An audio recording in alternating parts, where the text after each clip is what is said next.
EIP of Bizarre Interest Productions, and I've been wanting to talk about Code Lyoko for what feels like years at this point. But sadly, I never had the means to do so, and yes, I do have those other two Code Lyoko videos planned. Maybe, we'll see. But since Father's Day was a thing and I was drafting a list of ideas, I decided let's rank every father from Code Lyoko from worst to best. Why not? It's a great show and despite some flaws. Well, considering who we're talking about and the parents, we're judging the fathers based on their role as a parent, how their actions impact their child for better or worse, their actions in the story, and either the choices or decisions they made to help out their child during the show, whether for the plot or emotionally. If you made it this far, type Code Waldo in the comments.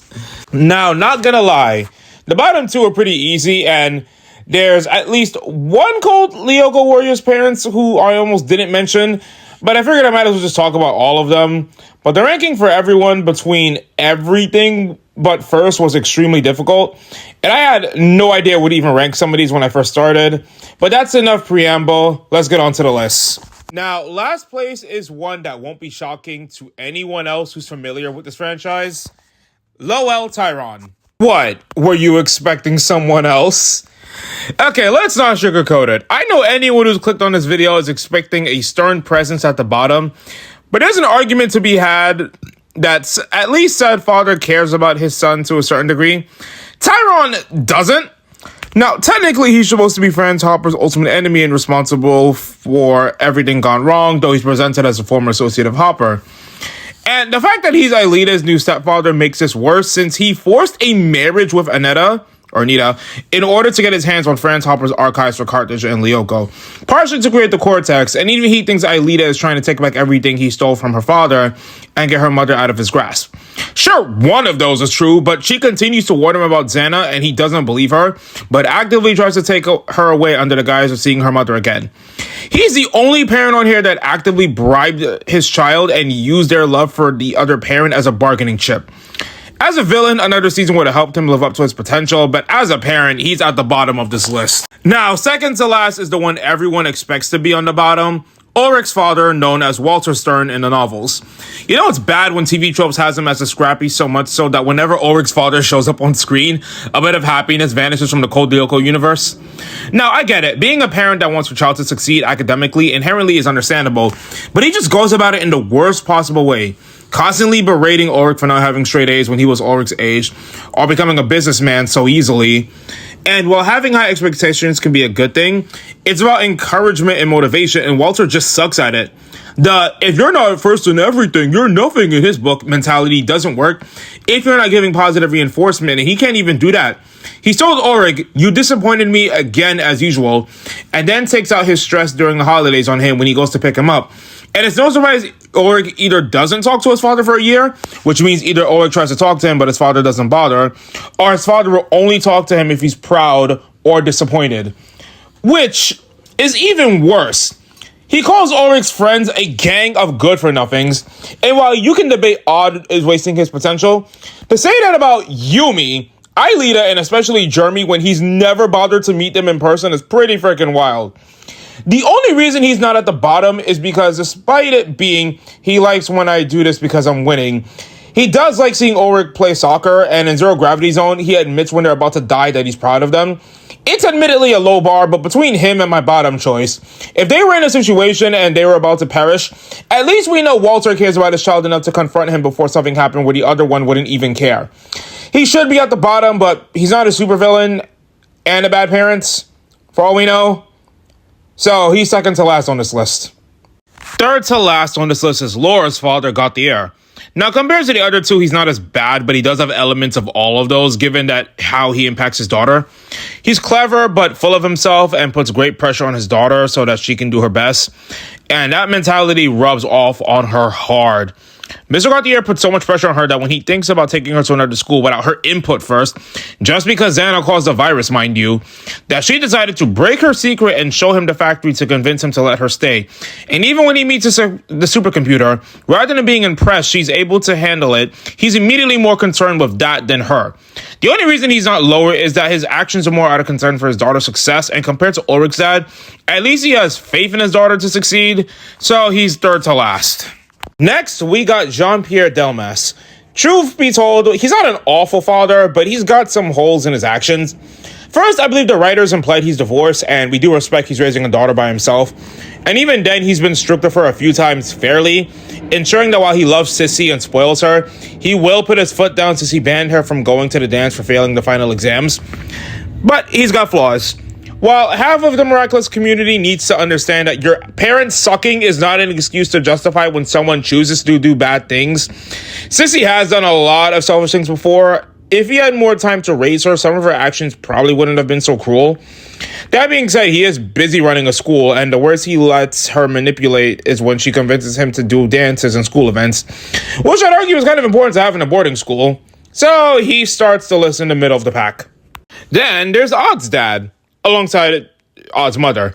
Now, I just had to do a bit of digging on what the fandom thinks about those two, and surprisingly, it's all over the place. But I'm going to try to not let the community opinion sway my choice. I mean, he's an opera singer, and he clearly cares about his son and his son's strengths with his principal. And clearly, both of them love their son. They're just busy with their job, so I don't feel like it was a detriment that they let their older children also just take care of Odd. And even the creator has confirmed that Odd has the best relationship with his parents. Despite being busy, they went out of their way to come to the academy to see their son's film. So clearly, they're not inconsiderate or awful people. The only downside is that they should acknowledge Odd's flaws and issues a bit more. And they really could have talked to his sisters about teaching him responsibility a bit more. But they have just enough good elements to make it at the top or the bottom of this list. Then let's go with who was originally going to be third and talk about William's parents. Mostly James, and the reason they're up so high is that despite William's flaws being sort of concerning, depending on who you ask. I mean, the kid got expelled for putting love letters around the school. But we get confirmation that his parents check up on him all the time, and he responds. And the moment he stops calling, William's dad knows something's immediately up. But Jeremy's return to the past buys him an excuse until he actually shows up to Gaddock Academy, knowing his son so well that he can figure out that the William clone is an imposter. Which, to know your child that well and be that concerned speaks volumes. I would put him higher, but the top three were all kind of memorable in their own right and had more screen time. So for that, I'll have to put him in fourth place for now. Next up is Takeo, Yumi's father. I got a soft spot for working class fathers trying to do their best they can for their family, but he tries so damn hard for his family, man. When he and Akiko are having issues with his marriage, he actually goes to his daughter and tries to confront her and, doesn't blame her for what's going on. Sometimes lovers quarrel and argue, but he knows not to take it out on his child, which earns huge respect in my books. And while it's a hindrance, they do worry about their children's safety, which is pretty important to be a parent. Plus, while he's stressed, as a foreigner from another country and him losing his job but still trying to figure it out, you kind of have to give him some respect for all the work he tries to go through for the sake of his family. Originally, he was going to be in fourth place until I remembered and looked back at A Bad Turn, one of my favorite episodes from season 2, and he's great there. The man goes out of his way to pull up in samurai armor from season 1, nice use of continuity there, writers, to protect his family. And I know I'm overselling it, but he literally did that. And it turns out the sword is good enough to reflect laser fire, which is amazing. And when Orc used it, it would have worked had Hiroki not messed up. And considering we see him play with Kiwi instead of getting upset that Yumi offered to take care of him, it's just sweet. And that's why he gets third place on this list. All right, top two should be obvious. Michael Belpaz and Waldo Schaffer here. Okay, I'm just going to go to Michael and France. Now, originally, I had Lita's father at number 2 and Michael at number 1 because given the former, you could argue had a backstory that put his family at risk. It's a bit cynical that something that wasn't 100% his fault, and he did try his best for his family. But then I would have to literally put Michael in France's shoes and wonder if he would do the same thing. But then I would literally have to figure out exactly how that would work. So I figured it's a tie because that would just be unfair. Like, France was losing his sanity, being hunted down by the men in black, sacrificed his life to save his daughter, and went out of his way to save her and break his attempts to stay hidden in order to help her, and give Jeremy help that they needed. Then there's Michael Belpa. Alongside his wife, he's clearly a good father. Unlike the others who push their children, while they want him to consider leaving for a gifted school, they respect his choice to do so and don't blame or try to force him out, unlike some parents below. Also, Michael's just really understanding of him, but at the same time, He's just as perceptive and caring. He notices his unconcern for Aelita, completely understands Jeremy's desire to return to campus, and afterwards, Jeremy invites Aelita to stay over the break because his dad insisted on her coming over. Which, hey, massive respect, and given how well-meaning and supporting Michael was towards their kids and loved ones, as well as how much France did for Aelita, they kind of have to be tied for first place. So, yeah, that's my list. I didn't expect to make this, and heck, I didn't even expect that this was going to be part of this week's plans for videos. But I promised a Code Lyoko video, and man, was this a lot of fun to just go back and watch one of my favorite childhood shows. Anyway, I hope you all liked the video. Comment your thoughts, and BIP of Bizarre Interest Productions, signing off.